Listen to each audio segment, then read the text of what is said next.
1947ರ ಯುದ್ಧದ ಸಮಯದಲ್ಲಿ ಪಾಕಿಸ್ತಾನದ ಆಕ್ರಮಣದಿಂದ ಜಮ್ಮು ಮತ್ತು ಕಾಶ್ಮೀರವನ್ನು ರಕ್ಷಿಸಲು ಭಾರತೀಯ ಸೈನಿಕರು ತಮ್ಮ ಬರೀ ಕೈಗಳಿಂದ ನೆಲ ಬಾಂಬ್ಗಳನ್ನು ತೆರವುಗೊಳಿಸಿದ ಕಥೆಯಿದು. 1947 ಭಾರತವು ವಿಭಜನೆಯ ಆಘಾತದಿಂದ ಚೇತರಿಸಿಕೊಳ್ಳಲು ಇನ್ನೂ ಹೆಣಗಾಡುತ್ತಿತ್ತು. ಲಕ್ಷಾಂತರ ಜನರು ನಿರಾಶ್ರಿತರಾಗಿದ್ದರು ಮತ್ತು ಸಾವಿರಾರು ಜೀವಗಳು ಬಲಿಯಾಗಿದ್ದವು. ಆದರೆ ಆ ಸಮಯದಲ್ಲೇ ಪಾಕಿಸ್ತಾನವು ಜಮ್ಮು ಮತ್ತು ಕಾಶ್ಮೀರದ ಮೇಲೆ ಬೃಹತ್ ದಾಳಿಯನ್ನು ಪ್ರಾರಂಭಿಸಿತು. ಅಕ್ಟೋಬರ್ 22, 1947ರಂದು ಬುಡಕಟ್ಟು ಹೋರಾಟಗಾರರ ವೇಷ ಧರಿಸಿದ್ದ ಪಾಕಿಸ್ತಾನಿ ಸೈನಿಕರು ಜಮ್ಮು ಮತ್ತು ಕಾಶ್ಮೀರಕ್ಕೆ ನುಸುಳಿದರು. ಹಳ್ಳಿಗಳನ್ನು ಆಕ್ರಮಿಸಿಕೊಳ್ಳಲು ಪ್ರಾರಂಭಿಸಿದ ಅವರು ಹಿಂದೂ ಮತ್ತು ಸಿಖ್ ಕುಟುಂಬಗಳ ಹತ್ಯಾಕಾಂಡ ಮಾಡಿದರು ಮತ್ತು ಪೂಂಚ್ ಮತ್ತು ರಜೌರಿಯಂತಹ ಪ್ರದೇಶಗಳಲ್ಲಿ ಭಯವನ್ನು ಹರಡಿದರು. ಕೆಲವೇ ದಿನಗಳಲ್ಲಿ ರಜೌರಿ ಸೇರಿದಂತೆ ಜಮ್ಮು ಮತ್ತು ಕಾಶ್ಮೀರದ ಹೆಚ್ಚಿನ ಭಾಗವು ಶತ್ರುಗಳ ವಶವಾಯಿತು. ಭಾರತೀಯ ಸೇನೆಯು ಪ್ರತಿದಾಳಿ ನಡೆಸಲು ಸಜ್ಜಾಗಿತ್ತು. ಆದರೆ ಅವರ ದಾರಿಯಲ್ಲಿ ಒಂದು ದೊಡ್ಡ ಅಡಚಣೆ ನಿಂತಿತು. ನೌಶೇರಾದಿಂದ ರಜೌರಿಗೆ ಹೋಗುವ ರಸ್ತೆ ಸಂಪೂರ್ಣವಾಗಿ ನಾಶವಾಗಿತ್ತು. ಪಾಕಿಸ್ತಾನಿ ಸೇನೆಯು ವಿವಿಧ ಸ್ಥಳಗಳಲ್ಲಿ ನೆಲ ಬಾಂಬ್ಗಳನ್ನು ಹಾಕಿತ್ತು. ರಸ್ತೆಗಳ ಉದ್ದಕ್ಕೂ ಮರಗಳನ್ನು ಕಡಿದು ಹಾಕಿ ಮಾರ್ಗಗಳನ್ನು ನಿರ್ಬಂಧಿಸಲಾಗಿತ್ತು.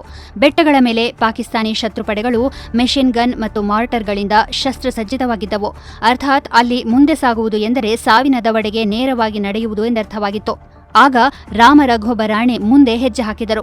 ಏಪ್ರಿಲ್ 8, 1948ರಂದು ಅವರಿಗೆ ಅತ್ಯಂತ ಅಪಾಯಕಾರಿ ಜವಾಬ್ದಾರಿಯನ್ನು ವಹಿಸಲಾಯಿತು. ಅದೇನೆಂದರೆ ಯಾವುದೇ ಬೆಲೆ ತೆತ್ತಾದರೂ ಭಾರತೀಯ ಟ್ಯಾಂಕ್ಗಳು ಮತ್ತು ಪಡೆಗಳು ರಜೌರಿ ತಲುಪಲು ಸಾಧ್ಯವಾಗುವಂತೆ ಮಾರ್ಗವನ್ನು ತೆರವುಗೊಳಿಸುವುದು. ಎಲ್ಲಾ ಕಡೆಯಿಂದ ಶತ್ರುಗಳ ಗುಂಡಿನ ಸುರಿಮಳೆಯಾಗುತ್ತಿತ್ತು. ಆದರೆ ರಾಣೆ ನಿಲ್ಲಲು ಸಿದ್ಧರಿರಲಿಲ್ಲ. ಮಂಡಿಯೂರಿ ತವಳುತ್ತಾ ಅವರು ನೆಲ ಬಾಂಬ್ಗಳನ್ನು ತಲುಪಿದರು. ಬರೀ ಕೈಗಳಿಂದ ನೆಲವನ್ನು ಪರೀಕ್ಷಿಸುತ್ತಾ ಸ್ಫೋಟಕಗಳನ್ನು ಪತ್ತೆ ಹಚ್ಚಿದರು. ಗುಂಡುಗಳ ಸುರಿಮಳೆಯ ನಡುವೆಯೂ ಅವರು ಒಂದೊಂದೇ ಮಾರ್ಗವನ್ನು ತೆರವುಗೊಳಿಸಲು ಪ್ರಾರಂಭಿಸಿದರು. ಈ ಸಮಯದಲ್ಲಿ ಅವರು ತೀವ್ರವಾಗಿ ಗಾಯಗೊಂಡರು ಮತ್ತು ಅವರ ಇಬ್ಬರು ಸಹ ಸೈನಿಕರು ಹುತಾತ್ಮರಾದರು. ಆದರೂ ಇದರ ಹೊರತಾಗಿಯೂ ಅವರು ಕಾರ್ಯಾಚರಣೆಯನ್ನು ಬಿಟ್ಟು ಹೋಗಲು ನಿರಾಕರಿಸಿದರು. ಒಂದು ಕ್ಷಣವೂ ವಿಶ್ರಾಂತಿ ಪಡೆಯದೆ ಸತತ 4 ಹಗಲು ರಾತ್ರಿಗಳ ಕಾಲ ರಾಣೆ ಮತ್ತು ಅವರ ತಂಡದವರು ಮುಂದುವರೆದರು. ಅವರು ನೂರಾರು ನೆಲ ಬಾಂಬ್ಗಳನ್ನು ತೆರವುಗೊಳಿಸಿದಲ್ಲದೆ ರಸ್ತೆಗಳಲ್ಲಿ ಶತ್ರುಗಳು ಮಾಡಿದ್ದ ತಡೆಗಳನ್ನು ತೆರವುಗೊಳಿಸಿದರು, ಹಾನಿಗೊಳಗಾದ ಮಾರ್ಗಗಳನ್ನು ದುರಸ್ತಿ ಮಾಡಿದರು ಮತ್ತು ನದಿಗಳು ಹಾಗೂ ಬಂಡೆಗಳ ಭೂಪ್ರದೇಶದ ಮೂಲಕ ಟ್ಯಾಂಕ್ಗಳಿಗೆ ಹೊಸ ಮಾರ್ಗಗಳನ್ನು ಸಹ ರಚಿಸಿದರು.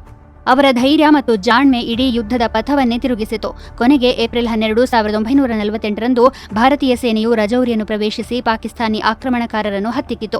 ಈ ಕಾರ್ಯಾಚರಣೆಯಲ್ಲಿ 500ಕ್ಕೂ ಹೆಚ್ಚು ಶತ್ರು ಸೈನಿಕರು ಕೊಲ್ಲಲ್ಪಟ್ಟರು ಅಥವಾ ಗಾಯಗೊಂಡರು ಮತ್ತು ರಜೌರಿಯನ್ನು ಸ್ವತಂತ್ರಗೊಳಿಸಲಾಯಿತು. ಈ ಅಸಾಧಾರಣ ಶೌರ್ಯ ಮತ್ತು ನಾಯಕತ್ವಕ್ಕಾಗಿ ರಾಮ ರಘೋಬ ರಾಣೆ ಅವರಿಗೆ ಭಾರತದ ಅತ್ಯುನ್ನತ ಶೌರ್ಯ ಪ್ರಶಸ್ತಿಯಾದ ಪರಮವೀರ ಚಕ್ರವನ್ನು ನೀಡಲಾಯಿತು. ಈ ಗೌರವವನ್ನು ಜೀವಂತವಾಗಿ ಪಡೆದ ಮೊದಲ ಸೈನಿಕ ಎಂಬ ಹೆಗ್ಗಳಿಕೆಗೆ ಅವರು ಪಾತ್ರರಾದರು.